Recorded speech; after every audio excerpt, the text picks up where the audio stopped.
हर कोई कहता है उस जंगल की रानी एक जल परी है, लेकिन उस रात जब नदी खून से लाल हो गई तब सबने शैडो पैंथर का नाम लिया। एक तरफ शैडो पैंथर पूरे जंगल को डरा रहा है, तो वहीं दूसरी तरफ झील की रानी मर्दों को अपना शिकार बना रही है।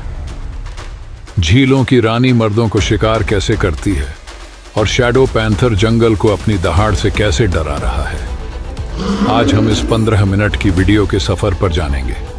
यह है पृथ्वी, और पृथ्वी के एक कोने पर मौजूद है डेंट्री रेन फॉरेस्ट जंगल, ऑस्ट्रेलिया में। दुनिया के सबसे पुराने रेन फॉरेस्ट में से एक 180 मिलियन साल पुराना। यहाँ आज भी कई अज्ञात प्रजातियां मौजूद हैं। वैज्ञानिकों के मुताबिक यहाँ कई खतरनाक कीट और पेड़ हैं जिन पर अब तक रिसर्च भी नहीं हुई। इस जंगल के कई इलाकों में तो इंसान ने कभी कदम भी नहीं रखा। दुनिया में बहुत से खूबसूरत पक्षी हैं, लेकिन क्या तुमने कभी किसी खूबसूरत पक्षी से मरने का डर महसूस किया है? ऑस्ट्रेलिया के डेंट्री रेन फॉरेस्ट में एक ऐसा पक्षी है जो रंग बिरंगा है, तेज है और इतना खतरनाक कि अगर उसने तुम्हें दौड़ाना शुरू किया तो भागने की भी हिम्मत नहीं बचेगी। उसका नाम है कैसोवरी। ऊंचाई में ये पक्षी 5 से 6 फीट का होता है, लगभग इंसान जितना। उसका सिर नीला, गर्दन लाल और सिर पर एक अजीब सी हड्डी नुमा टोपी होती है, जिससे वो झाड़ियों और पेड़ों में ऐसे घुसता है जैसे जंगल उसका घर नहीं, उसकी रेसिंग ट्रैक हो। लेकिन इसकी सबसे बड़ी ताकत है इसके पैर। कैसोवेरी के पास 2 मजबूत टांगें होती हैं, जिनमें 3 उंगलियां और हर उंगली में 4 इंच लंबा नाखून, तेज, नुकीला और इतना मजबूत कि एक किक में इंसान की आंतें बाहर आ जाएं। यह पक्षी उड़ता नहीं है, लेकिन दौड़ता है 50 किलोमीटर प्रति घंटा की रफ्तार से, और अगर तुम उसके रास्ते में आ गए तो वो पीछा नहीं करता, वो सीधा हमला करता है। कैसोवरी शांत होता है, लेकिन जब उसे खतरा लगे या तुम उसकी जगह के पास आ जाओ तो वो फुफकारता है, अपने सिर को नीचे करता है और फिर इतनी जोर से कूदता है कि एक झटके में शिकार जमीन पर गिर जाता है। डेंट्री रेन फॉरेस्ट में कई रास्तों पर चेतावनी बोर्ड लगे हैं, stay away from the cassowary, क्योंकि ये जंगल का कोई साधारण पक्षी नहीं है। ये एक प्राचीन शिकारी है जो आज भी अपने इलाके की रक्षा ऐसे करता है जैसे कोई आदिवासी योद्धा। लेकिन उन सबसे खतरनाक है यहाँ की एक झील। ये कोई आम झील नहीं है। इस झील का पानी इंसानों को अपनी ओर खींचता है। इससे एक ऐसी खुशबूदार महक निकलती है कि कोई भी मनुष्य इसकी ओर खींचा चला आता है। इसके ऊपर तैरते कमल के फूल कोई आम फूल नहीं है, उन्हें कहते हैं जहरीले कमल के फूल। अगर कोई इंसान एक बार भी इस फूल को छू ले तो उसके शरीर में ऐसा झर फैलता है कि पलक झपकते ही उसका शरीर रात में बदल सकता है। ये झील जितनी खूबसूरत दिखती है, असल में उतनी ही खतरनाक है। इन फूलों को आम फूल समझने की गलती मत करना, क्योंकि इन सबसे भी ज्यादा डरावनी है वो चीज जो इन फूलों के बीच तैरती है, बेरहम दिल क्वीन। लोग उसे जल की रानी कहते हैं, लेकिन उसने जिसे भी छुआ उसने फिर दोबारा सूरज नहीं देखा। ये कोई आम मछली नहीं है, ये एक जल परी है। रात होते ही ये इंसान का रूप धारण कर लेती है। इसके घने लंबे बालों की सुंदरता पर हर कोई मोहित हो जाता है, और इसकी हंसी वो कुछ ऐसी है कि जैसे ही ये मुस्कुराती है हर मर्द उसकी ओर खींचता चला जाता है। लेकिन डरावनी बात यह है कि जब ये खिलखिलाकर हंसती है तो वो हंसी किसी शैतान की तरह लगती है, पर हर मर्द उसे एक मधुर धुन समझकर उसकी ओर चला आता है, मानो किसी जादू के वश में हो।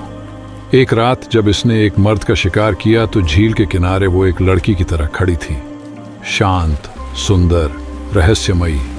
वो अपने आप में कुछ गुनगुना रही थी।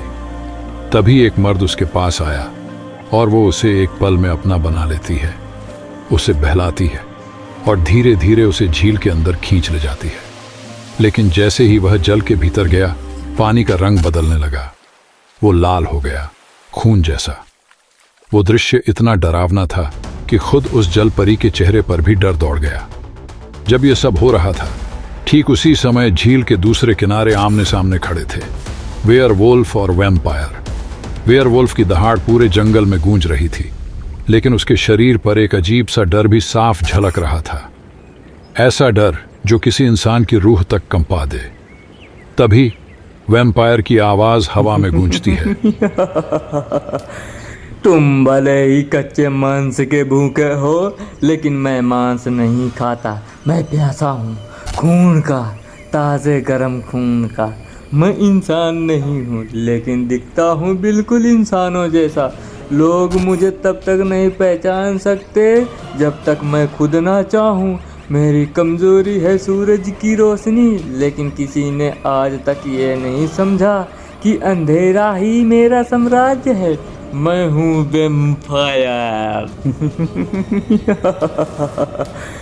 शायद हम कहानी के भविष्य की एक झलक में पहुंच गए हैं। तो चलिए वापस चलते हैं उसी पल में जब झील का पानी लाल हो गया था, खून जैसा गाढ़ा, डरावना। और तभी एक जानवर की तेज दहाड़ फिर से जंगल को हिला देती है। उसी झील पानी अब लाल रंग से बहने लगा था, और वह लाल रंग खून था। वो खून और किसी का नहीं बल्कि किसी जलपरी का था। ये जलपरी का शिकार करने वाला जानवर है। इसका नाम है शैडो पैंथर। जंगल में रात कभी पूरी तरह शांत नहीं होती। जब पेड़ सांस लेते हैं और पत्तों की सरसराहट अपने अंदर कुछ कहती है, तब वहां एक और उपस्थिति होती है जो न दिखती है न सुनी जाती है, लेकिन हर जगह मौजूद होती है। वह कोई जीव नहीं, एक साया है। उसका नाम किसी भाषा में नहीं है, लेकिन उसकी उपस्थिति को जंगल जानता है। उसे शैडो पैंथर कहा जाता है। वह खुद जंगल है और जंगल उसी से है। वह जहां चलता है वहां कोई पत्ता नहीं हिलता, कोई घास नहीं टूटती और कोई आवाज नहीं होती। उसकी चाल इतनी नर्म, इतनी नियंत्रित, इतनी सटीक है कि खुद हवा भी रुक जाती है उसके गुजरते समय। वह पग नहीं छोड़ता, सिर्फ असर छोड़ता है। शैडो पैंथर के शरीर पर कोई रंग नहीं दिखता। वह कालेपन की परिभाषा है। उसकी त्वचा पर जो बाल हैं वे रोशनी को निगलते हैं। जब वह किसी चट्टान के नीचे बैठा होता है तब उसका आकार तक खो जाता है, और जब वह चलता है तो लगता है जैसे अंधेरा अपने पैरों पर खड़ा हो गया हो। उसकी आंखें कोई चमकती हुई रोशनी नहीं है, न ही डर का कोई सीधा संकेत। वे दो शून्य हैं जिनमें झांकने वाला अपना होश खो बैठता है। उन आंखों में कोई भावना नहीं होती, लेकिन वह सब देखती हैं, हर हरकत, हर झूठ, हर छल। उसकी दृष्टि केवल शरीर नहीं, आत्मा तक पहुंचती है। उसका कोई घर नहीं, पर हर जगह उसका घर है। हर गुफा, हर खोह, हर चट्टान की दरार, हर सूखी नदी, हर जली हुई शाख उसके जीवन के हिस्से हैं। वह कहीं से नहीं आता, वह कहीं नहीं जाता। वह वहीं है हर समय। वह किसी झुंड का हिस्सा नहीं है, न ही किसी जाति का। उसका कोई साथी नहीं, कोई संतति नहीं। वह अकेला है, लेकिन उसकी उपस्थिति इतनी गहरी है कि पूरा जंगल उसके चारों ओर घूमता है। जानवर उसकी गंध से ही रास्ता बदल लेते हैं। पक्षी उसकी आहट से चुप हो जाते हैं। वह कोई आदेश नहीं देता, लेकिन उसका मौन ही जंगल का नियम है। उसके शरीर में बहता खून गर्म नहीं, शीतल है, जैसे अंधकार अपने अंदर ठंडी लपट लिए हो। उसकी रगें पत्थरों की तरह सख्त हैं, और उसकी हड्डियां ऐसी जैसे वन के सबसे पुराने पेड़ों की जड़ें हों। उनमें समय बसा है। जब वह दौड़ता है तो उसकी चाल में कोई जल्दबाजी नहीं होती। वह दौड़ता है, लेकिन जैसे कोई अनंत काल से चला आ रहा हो। उसके पंजों के निशान मिट्टी पर नहीं टिकते, वे जमीन में समा जाते हैं, जैसे जमीन उसे जानती हो, पहचानती हो और उसे रास्ता देती हो।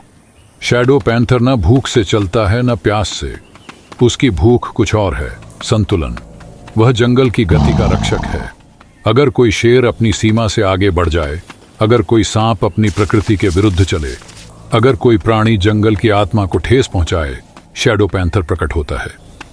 वह चेतावनी नहीं देता, वह न्याय करता है, बिना आवाज के, बिना गुस्से के। वह वफादार नहीं है, लेकिन वह भरोसेमंद है। जंगल को उस पर यकीन है। हर पेड़ की छाल, हर तना, हर बेल जानती है कि शैडो पैंथर वहीं है, कहीं पास, और यदि जरूरत पड़ी तो वह प्रकट होगा। पर वह निर्दोष नहीं है। उसका न्याय कोरा नहीं है। कई बार वह उन पर भी हमला करता है जो शायद निर्दोष हों, लेकिन यदि उनकी उपस्थिति जंगल के संतुलन को डगमगाती है तो शैडो पैंथर उन्हें मिटा देता है। वह न करुणा दिखाता है न क्रूरता, वह सिर्फ निष्पक्षता है, भयंकर और अटल। उसके शरीर से कोई गंध नहीं आती, लेकिन उसकी मौजूदगी से ठंड सी छा जाती है। एक अजीब भारी सी ठंडक जो पसीने में नहीं, हड्डियों में महसूस होती है। जानवर भागते नहीं, लेकिन उनका दिल कांपता है। शैडो पैंथर कभी अपनी ताकत नहीं दिखाता, उसे कभी किसी शिकार को खींचते हुए नहीं देखा गया, लेकिन जो भी उसके पास गया कभी वापस नहीं आया। न शोर, न खून, न आवाज, बस एक लंबा सन्नाटा। कभी कभी जंगल के बीचों बीच एक पेड़ अचानक सूख जाता है, कोई नहीं जानता क्यों, पर उस जगह की मिट्टी काली हो जाती है और कुछ दिनों तक वहां कोई नहीं जाता।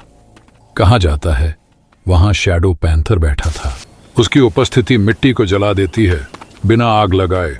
उसकी एक और खासियत, वह कभी झूठ नहीं सहता, न हरकत में न निगाहों में। जो प्राणी छल करता है, शैडो पैंथर उसका पीछा करता है, पर कभी सामने नहीं आता। वह उसके चारों ओर घूमता है, जैसे कोई विचार जो पीछा करता है, और जब वह हमला करता है तो वह प्राणी पहले ही टूट चुका होता है। शैडो पैंथर की सबसे बड़ी शक्ति उसका मन का वार है। वह शिकार को भीतर से खत्म करता है। जंगल में सिर्फ एक सच्चाई है, और वह शैडो पैंथर है। जब अंधेरा बहुत गहरा हो जाए और हवा चलनी बंद हो जाए, और जब पक्षियों की आवाजें एकदम थम जाएं, तो समझो शैडो पैंथर पास है। वह कुछ नहीं कहेगा, पर हर चीज कह देगा। अगर ये वीडियो आपके अंदर तक उतर गया हो तो यकीन मानिए अगला वीडियो आपकी रूह तक कांप आकर रख देगा। इसलिए हमारे चैनल को सब्सक्राइब करें और बेल आइकन जरूर दबाएं, क्योंकि ऐसे ही डर से भरे, रूह कंपा देने वाले वीडियो हम लाते रहेंगे, सिर्फ आपके लिए।